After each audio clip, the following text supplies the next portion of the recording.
बिस्मिल्लाहिर्रहमानिर्रहीम। अस्सलाम वालेकुम नादरीन, आप यूट्यूब चैनल देख रहे हैं, मैं इमरान खान हूँ। नादरीन, जो फैसला है उसकी तफसीलात अब सामने आई हैं। जो फैसला दिया गया 9 मई के हवाले से पाकिस्तान तहरीक इंसाफ के रहनुमाओं के खिलाफ, और ये लाहौर से आने वाला फैसला बहुत ही अजीबोगरीब फैसला है दहशतगर्दी की अदालत का। इसमें ऐसी अजीब अजीब चीज़ें लिखी हैं, मैं पढ़ के हैरान हो रहा था। यानी इस फैसले के अंदर जज साहब ने गूगल का भी एक हवाला जो है वो शामिल किया है कि गूगल के मुताबिक जो है वो खुफिया पुलिस क्या होती है और वो किस तरह काम करती है। हत्ता कि ये तक इसमें लिख दिया गया जी वो होती है खुफिया पुलिस जो मुखालिफिन जो हैं सियासी जमातों के या हुकूमत के जो सियासी मुखालिफिन हैं उनके खिलाफ भी कार्रवाइयाँ करती है। ये जो फैसले की ओवरऑल तहरीर है ना, इसको आप पढ़ें तो आपको आइडिया हो जाता है किसी जज का काम नहीं है, ये काम किसी और ने डाला हुआ है। यानी इस फैसले के अंदर एक जगह पे यानी बड़ा मजे का एक पैराग्राफ है, मैं आपको थोड़ा सा पढ़ के सुना देता हूं, आप बड़ा एंजॉय करेंगे। इसके अंदर लिखा हुआ है कि they literally asked their leader Imran Khan as their red line in each and every rally and gathering. वो कह रहे जी हर रैली में और गैदरिंग के अंदर ये अपने लीडर को पाकिस्तान तहरीक इंसाफ वाले अपनी रेड लाइन करार देते हैं। ऐसा लगता है कि इमरान खान साहब की जो है वो तारीफें हो रही हैं इस फैसले के अंदर।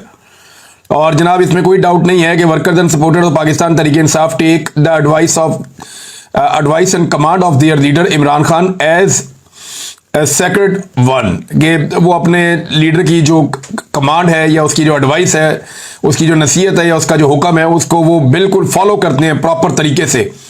ये वो समझते हैं कि ये काबिल एहतराम एक ऑर्डर है उनके लिए और वो उसको फॉलो करते हैं और वो समझते हैं कि उनका लीडर उनके लिए एक रेड लाइन है।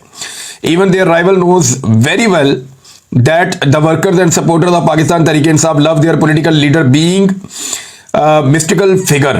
यानी वो कहते हैं वो बहुत ज़्यादा इनके मुखालिफिन भी जानते हैं कि जो वर्कर और सपोर्टर हैं पाकिस्तान तहरीक इंसाफ के वो बेपनाह अपने लीडर से जो है वो वालिहाना मोहब्बत करते हैं। Similarly the president accused of instigation never thinking of disobey the command and direction of their leader Imran Khan. वो कहते हैं जी इमरान खान की जो कमांड और डायरेक्शन है उससे वो कभी भी पीछे नहीं हटते। इस किस्म की बातें यानी फैसले के अंदर देखी हुई है। यानी ये फैसला मुझे ऐसा लगता ही नहीं है कि जज ऐसा फैसला लिखते हैं या जज ऐसा फैसला कर सकता है। जो ये पैराग्राफ पढ़ लें आप या बाकी चीज़ें आप पढ़ लें, आपको हैरत होती है कि इमरान खान साहब की तारीफें लिखी हुई है। वो ये बता रहे हैं कि इस लीडर को इसके फॉलोअर्स कितना ज़्यादा फॉलो करते हैं और कितना ज़्यादा इसके हुक्म को मानते हैं। यानी ये तो एक लीडर की बड़ी कामयाबी है कि अगर उसके फॉलोअर्स उसकी हर बात को मानते हैं और उसको फॉलो करते हैं और वो इसको अपनी रेड लाइन समझते हैं, तो एक लीडर को और क्या चाहिए होता है। लेकिन ये चीज़ें एक जज क्यों लिखेगा फैसले में? नॉर्मली ऐसी चीज़ें जो हैं वो किसी और सिमत से आती हैं। बहरहाल इसमें जो स्टार गवाहान है उनके हवाले से भी अजीबोगरीब बयानात फैसले का हिस्सा है और फैसले में यह तस्लीम किया गया कि बात दुरुस्त है कि सरगोदा और फैसलाबाद की अदालतों में लाहौर से मुख्तलिफ बयानात दिए हैं स्टार गवाहान ने। यानी एक गवाह एक वकूए की एक जगह पे कोई और गवाही दे रहा है, दूसरी जगह पे कोई और गवाही दे रहा है, तीसरी जगह पे कोई और गवाही दे रहा है। इसके बावजूद अदालत उसकी गवाही मान रही है, बल्कि तीनों तरफ अदालतें उसकी गवाही मान रही हैं। फिर वो कहते हैं कि कभी भी इन गवाहान ने अपनी आमद और अपनी रवानगी की रिपोर्ट नहीं करवाई, यानी कभी रिपोर्ट ही नहीं करवाई कि हम जा रहे हैं या हम आ रहे हैं। और दोनों गवाहान के पास इत्तफाकिया तौर पे कोई भी मोबाइल फोन या ऐसा गैजेट नहीं था जिससे वो कोई ऑडियो और वीडियो फराहम कर सकते। दोनों ये साबित नहीं कर सके कि उनके जमान पार्क में किसी से ऐसा ताल्लुक था या उन्होंने कोई ऐसा ताल्लुक बनाया जिस ताल्लुक के जरिए से वो जमान पार्क के अंदर दाखिल हुए और इमरान खान साहब के कमरे तक पहुंच के मेज के या सोफे के नीचे छुप गए। ऐसा कुछ उन्होंने दिया ही नहीं, ऑडियो वीडियो को कोई सबूत नहीं दिया और एसएचओ ने जबानी तौर पे इनको जिम्मेदारी दी थी। अंदाजा करें आप किस किस्म का फैसला है। यानी इसी फैसले के अंदर बेशुमार ऐसी कमजोर चीजें हैं जिनकी बुनियाद पे यही फैसला उड़ जाना चाहिए, लेकिन इसके बावजूद ये फैसला पाकिस्तान तहरीक इंसाफ के खिलाफ आ गया। यानी पूरे फैसले में वो चीजें शामिल हैं जिनकी बुनियाद के ऊपर फैसला पाकिस्तान तहरीक इंसाफ के कारकुनों के हक में आना चाहिए था, लीडर के हक में आना चाहिए था, लेकिन एंड में जो फैसला लिखा है वो कुछ और आ गया। यानी पूरा जो इलेक्शन है वो पाकिस्तान तहरीक इंसाफ के हक में चला, सारी की सारी गिनती पाकिस्तान तहरीक इंसाफ के हक में हुई, सारे के सारे फॉर्म 45 जो हैं वो तहरीक इंसाफ के हक में लिख दिए गए और एंड में फॉर्म 47 जो है वो तहरीक इंसाफ के खिलाफ जारी कर दिया गया। ये फैसले भी इसी तरह लगते हैं कि जितनी प्रोसीडिंग होती है रोजाना जो रिपोर्टर रिपोर्ट करते हैं उसमें लगता है कि फैसला पीटीआई के हक में आएगा। एक एक गवाह झूठा साबित हो जाता है, कोई सबूत कोई शवाहिद नहीं मिलते, जजेस उड़ा के रख देते हैं फैसले को और फैसले के अंदर वो कमजोरियां लिखी जाती हैं और एंड में फॉर्म 47 का फैसला आ जाता है। कि जनाब फारग पाकिस्तान तहरीक इंसाफ को बाटा रेट के हवाले से सजा दे दी गई है। तो यहां पे तो नाजरीन ये हो रहा है। अलीमा खान साहबा को फिर गिरफ्तार किया गया, इमरान खान साहब की बहनों को, दोनों को। नौरीन खान साहबा थी, अलीमा खान साहबा थी। ये इमरान खान साहब से मिलने के लिए गए और जब मैंने पिछला वीलॉग रिकॉर्ड किया था तो उस वक्त ये वहां पे मौजूद थे बाहर। बाद में जब रात हुई तो पुलिस ने इन्हें गिरफ्तार कर लिया, कुछ और कारकुनों को भी गिरफ्तार किया। बाद में कारकुनों को रिहा किया गया और इमरान खान की बहनों को ले जाकर चक्री के पास रिहा कर दिया गया। ये पुलिस ने वतीरा बना लिया कि इमरान खान साहब की बहनों को गिरफ्तार कर लेते हैं, फिर गाड़ी घुमाते रहते हैं, फिर जाके 100 किलोमीटर दूर कहीं पे उतार के भाग जाते हैं। तो अभी तक तो यही सिलसिला चल रहा है। लेकिन इमरान खान की बहनें जो है वो हर दफा बड़ी बहादुरी से गिरफ्तारी दे देती हैं। वो किसी किस्म का जो है वो उनके अंदर खौफ नजर नहीं आता। इमरान खान और उनकी फैमिली ने बड़ी दिलेरी के साथ, बहादुरी के साथ मुश्किल हालात का सामना किया है। ऐसा PMLN नहीं कर सकी, पीपल्स पार्टी नहीं कर सकी। ये बेचारे इतने बहादुर कभी साबित हुए नहीं, ना जरदारी ना शरीफ। हाँ, भुट्टो बहादुर थे, जो भुट्टो फैमिली थी वो बहादुर थी। जुल्फिकार अली भुट्टो, बेनजीर भुट्टो, वो लोग बहादुर थे। मुर्तजा भुट्टो, शाहनवाज भुट्टो, वो लोग बहादुर थे। लेकिन ये जरदारी फैमिली जो है, ये भी जब जेल में गए तो इन्होंने ऐसा कंप्रोमाइज जेल काटा है, सारी सहूलतें इनको जेल के अंदर अवेलेबल थी। शरीफ खानदान जब जेल के अंदर गया तो इन्होंने बड़ा जबरदस्त सहूलतों के साथ जेल काटा है। तो ये लोगों में ऐसी बहादुरी नहीं है जैसी बहादुरी भुट्टो खानदान ने दिखाई, या अभी ये न्यादी खानदान बहादुरी दिखा रहा है। तो इमरान खान की बहनों को गिरफ्तार करके बाद में रिहा कर दिया गया और अब 14 अगस्त के हवाले से उन्होंने कहा जी हम जरूर 14 अगस्त को जो है आवाज उठाएंगे। पाकिस्तान तहरीक इंसाफ के लोग निकलेंगे, ना सिर्फ जश्न आज़ादी मनाएंगे बल्कि हकीकी आज़ादी के लिए भी आवाज उठाएंगे। पाकिस्तान तहरीक इंसाफ के ज्यादातर लोग जो हैं वो जश्न आज़ादी के हवाले से जरा डिफेंसिव मोड पे गए हैं और वो सारे ये कह रहे हैं जी सिर्फ जश्न होगा, कोई एहतजाज नहीं होगा, सिर्फ जश्न होगा, कोई एहतजाज नहीं होगा। शहरियार अफरीदी ने टीवी पे आकर कहा जी 14 अगस्त को सिर्फ जश्न हो सकता है, कोई भी एहतजाज 14 अगस्त को नहीं होगा। बाकी लोग भी ऐसे ही कह रहे हैं। अब नाज़रीन, एक तरफ अदलिया की कारकर्दगी मैंने आपके सामने रखी, दूसरी तरफ मैं आपको अदलिया के हवाले से एक और बड़ी इंटरेस्टिंग चीज बताने जा रहा हूं। ये 2010 से लेकर 2024 तक कहानी कितनी बदल गई और हुक्मरानों ने जजों को कितना नवाज दिया। चीफ जस्टिस जो है, जो रिटायर हो जाता है, उसकी जो 1 महीने की पेंशन है वो 2010 में 5,60,000 रुपए थी और अब 2024 में उसको कर दिया गया 23,90,000 रुपए। यानी 5,60,000 से बढ़ा के लगभग 24 लाख रुपया कर दी गई एक रिटायर्ड चीफ जस्टिस की पेंशन।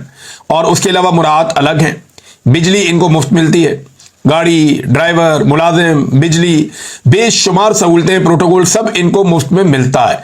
और अब जनाब 2014 में तनख्वाह 9 लाख की गई थी, उसके बाद जनाब दोबारा इसको बढ़ाया गया, लेकिन अब 2023 के अंदर दोबारा से, और ये हर मरतबा जो है वो ये इजाफे किए PMLN की हुकूमत ने। PMLN ने धड़ाधड़ जो है वो जजों की मुराद में इजाफा किया है और ऐसा लगता है इसीलिए जुडिशरी जो है वो PMLN को बहुत पसंद करती है और उनके हक में फैसले लेकर आती है। और 2016 में चीफ जस्टिस की पेंशन 11 लाख कर दी गई थी, तब भी नवाज शरीफ साहब की हुकूमत थी। और उसके बाद 2023 में चीफ जस्टिस की पेंशन 16 लाख कर दी गई थी, लेकिन वो भी कम पड़ गई। और फिर 2024 में, यानी 2023 में बढ़ाई थी, फिर 2024 में दोबारा बढ़ाई और पेंशन को बढ़ाकर 23,90,000 कर दिया गया, क्योंकि अब काजी फायद ईसा साहब रिटायर हो रहे थे और काजी फायद ईसा साहब के अखराजात ज्यादा है। जज अगर फौत हो जाए तो उसकी बेवा को मिलने वाली पेंशन की तफसीलात भी सेनेट में पेश कर दी गई हैं और ये सेनेट के अंदर सारा रिकॉर्ड निकला है। जज की बेवा को महाना 300 लीटर पेट्रोल भी दिया जाता है, जबकि जज की बेवा से इनकम टैक्स नहीं लिया जाएगा। जज की बेवा को 2000 यूनिट बिजली भी मुफ्त दी जाएगी, जबकि उन्हें पेंशन भी उसी तरह अदा की जाएगी।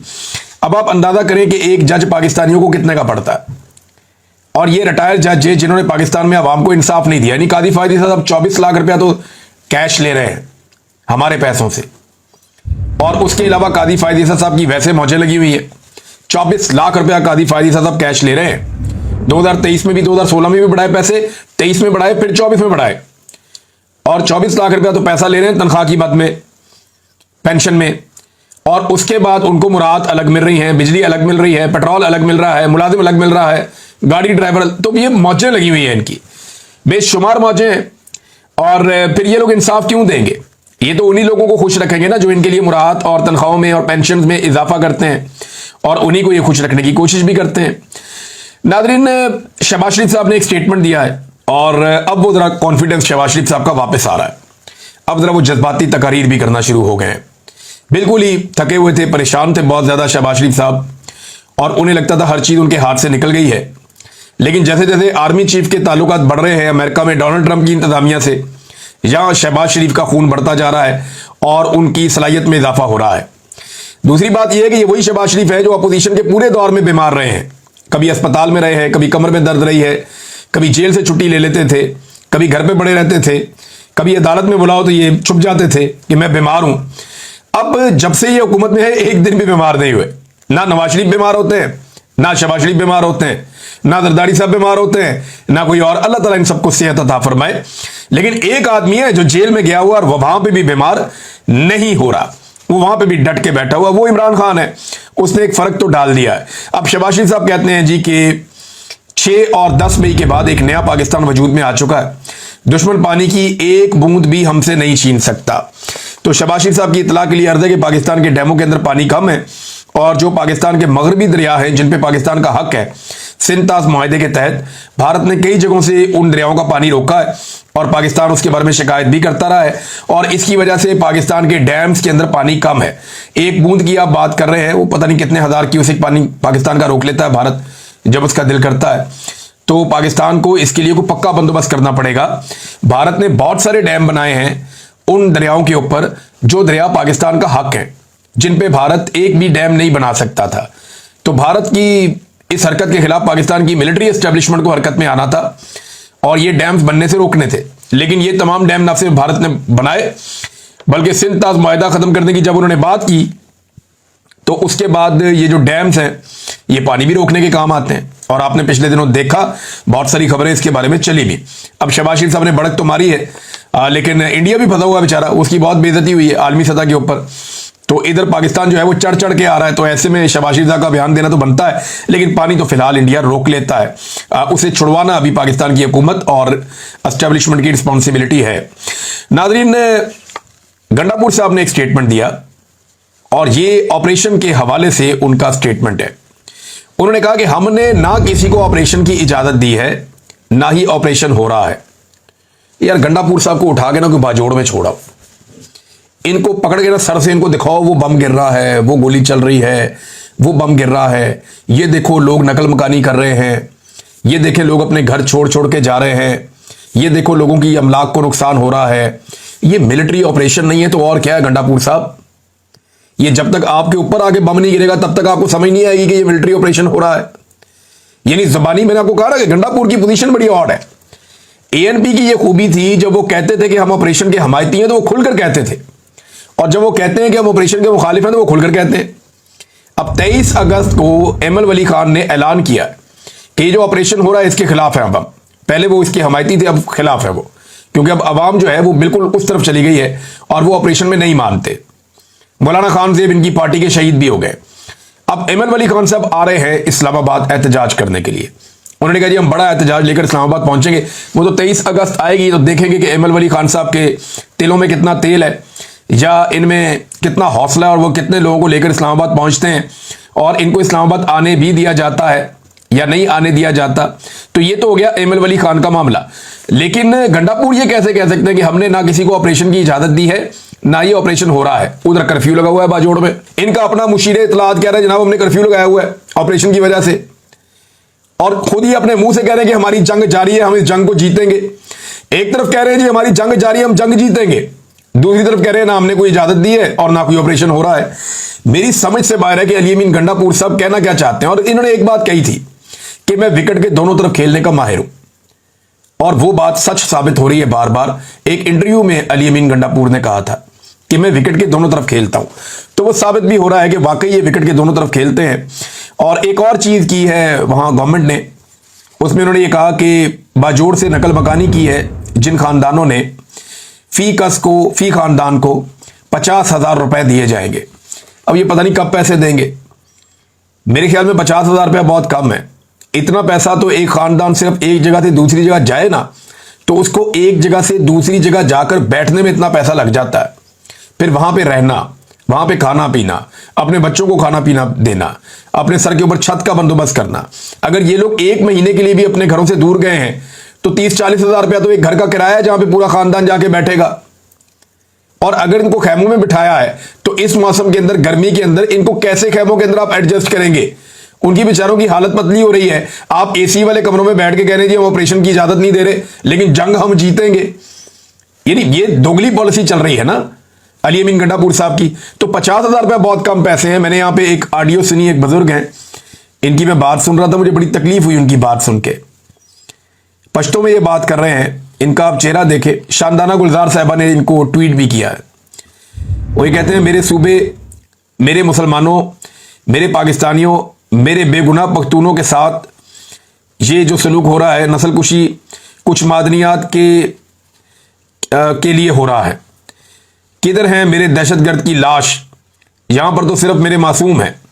ये जो बुजुर्ग है ना, ये बाजोड़ में बाबा जो है, ये क्या कह रहे हैं? ये पश्तून बुजुर्ग है, रोते हुए बेचारे बात कर रहे हैं। वो ये कह रहे हैं कि मैं ब्लड प्रेशर का मरीज हूं, खाने के लिए सिर्फ एक प्लेट चावल की मुझे मिल रही है सारा दिन में। अब एक तरफ हमारा ये हाल है और दूसरी तरफ घरों पर हमला है और चोरी कर रहे हैं हमारी। यानी ये लोगों ने पहले भी शिकायत की थी कि जब भी किसी एरिया में ऑपरेशन होता है तो लोग अपना कीमती सामान बातों का छोड़ जाते हैं, और जब लोग वापस आते हैं वो कहते हैं नहीं हमें हमारा सामान नहीं मिला। ये बात जो स्वात के मकीन है उन्होंने भी मुझे बताई थी, और यही बात शिकवा जो है ये बाबा जी भी कर रहे हैं। ये बहुत परेशान है। अल्लाह ताला इनकी मुश्किलात आसान करे। इनकी फरियाद सुननी चाहिए, गंडापुर साहब को तवज्जो देनी चाहिए, और ये ऑपरेशन अगर वो रुकवा नहीं सकते, कम से कम इन लोगों को खाना तो खिलाए। वैसे तो इमरान खान साहब ने कहा है कि अगर ऑपरेशन नहीं रोक सकते तो गंडापुर को चाहिए कि इस्तीफा दे दे, लेकिन मैं आपको ये बता दूं गंडापुर इस्तीफा नहीं देगा। दुनिया इधर से उधर हो जाएगी, गंडापुर अब इस कुर्सी के साथ चिपक कर रहेंगे। उन्हें पता है उनको मौका मिल गया, वो इस मौके को जाया नहीं करेंगे। नाज़रीन, कौमी असम्बली में ऑपरेशन के हवाले से जो तकारीर होती हैं, यानी इसमें जो है वो शाहिद खटक साहब ने तकरीर करने की कोशिश की। इसमें जो है वो इवन जो वो मुबारक ज़ेब है उसने कोशिश की बात करने की है। ANP के लोग करना चाहे, वहां पे सूबाई असम्बली में 14 मिनट बात करने दी गई, लेकिन कौमी असम्बली में तो बिल्कुल बात ही नहीं करने देते।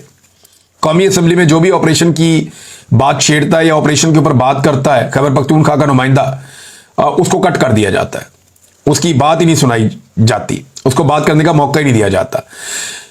जो खदशात मुराद सईद साहब ने बताए थे, मामला उसी तरफ जा रहा है।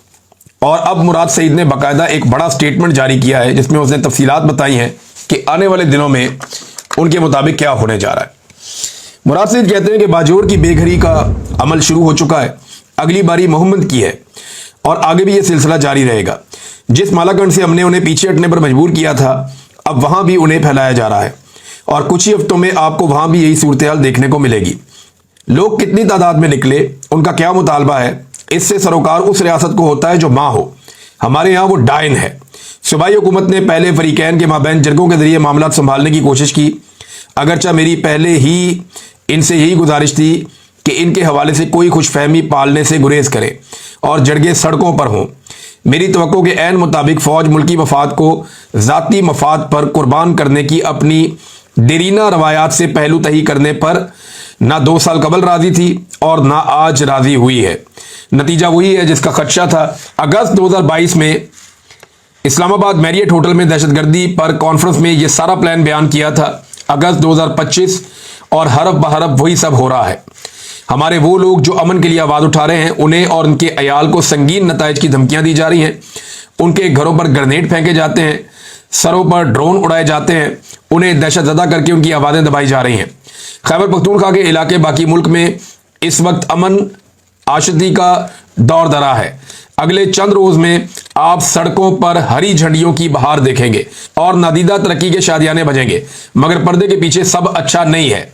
और जब तक बाकी मुल्क को इस बात का इदराक होगा, तब तक आग आपकी दहलीजों तक भी पहुंच चुकी होगी। पहले भी यही वार्निंग दे चुका हूं, तब भी मैं फसादी था और फोकस तहरीक इंसाफ को कुचलना था। आज भी मैं गद्दार हूं और प्रायोरिटी जो है वो सियासी कारकुनों को 10-10 साल सजाएं सुनाकर और इमरान खान की बहनों और कारकुनों को कैद में डालकर अपनी अनाओं को तस्कीन है। मगर जब आग फैलेगी तो फिर ना वो बाल बच्चा महफूज रहेगा जिनकी खातिर दूसरों की औलादों को मौत के मुंह में धकेल रहे हैं, और ना वो मालो दौलत काम आएगा जिसके एवज वतन बेचकर अपने लोगों को दरबदर कर रहे हैं। और वो जो खामोश हैं, जो सब देखते जानते बूझते अनजान हैं, यकीन माने आप जैसों से भी कब्रिस्तान भरे पड़े हैं। रही हमारी बात कि हम क्या कर रहे हैं, तो उन्होंने बताया जनाब कि वो क्या कुछ कर रहे हैं, लेकिन हमारे पास खामोशी का एक ऑप्शन नहीं है। चाहे हमारे सरों की कीमतें लगे, घरों पर गोले गिरे, या हम पर हमारी गलियों में हमारे टैक्स के पैसों की गोलियां बरसाई जाएं, हमें अपना अंजाम मालूम है। हमारे आपसी जरगे में 5 निकाती लाएअमल पर इत्तफाक हुआ है, जिस पर कल से अमल दरामद शुरू हो जाएगा। और ग्राउंड पर मौजूद अपने साथियों के तहफ़्फ़ुज़ की खातिर इस वक्त यहां इन नकात की तफसील बयान करना मुनासिब नहीं होगा। बहरहाल उन्होंने कहा, यह बावर करवा दूं कि इमरान खान के नजरिए और सोच के मुताबिक हम किसी को भी अपने लोगों को किसी और के मफादात की आग में झोंकने की इजाजत नहीं देंगे। देखिए, गंडापुर साहब तो ऑपरेशन की एक तरह से हमायत कर रहे हैं, एक खामोश हमायत, जिसमें ऑपरेशन खैबर पख्तूनख्वा में जारी है। गंडापुर साहब कहते हैं ना इजाजत दी ना ऑपरेशन हो रहा है। अब जो मुराद सईद साहब हैं वो बिल्कुल एक डिफरेंट पिक्चर पेश करते हैं। मकामी सहाफ़ी आप उनसे बात करें तो वो बताते हैं कि भरपूर ऑपरेशन चल रहा है, नकल मकानी हो रही है, हालात बहुत ख़राब है। तो किसकी बात माने? रियासत को होश के नाखून लेने चाहिए। हर चीज़ में आपको हथौड़ा नहीं उठाना होता, डंडा नहीं चलाना होता। लाठी और गोली के ज़रिए से आप मुल्क को कंट्रोल नहीं कर सकते। आपको जमहूरी तरीके से सियासी आवाज़ों की बात सुननी पड़ेगी और सियासतदानों को मसाइल के हल के लिए आगे करना होगा। अब तक के लिए इतना ही। अपना ख्याल रखिएगा, अपने चैनल का भी। अल्लाह हाफ़िज़।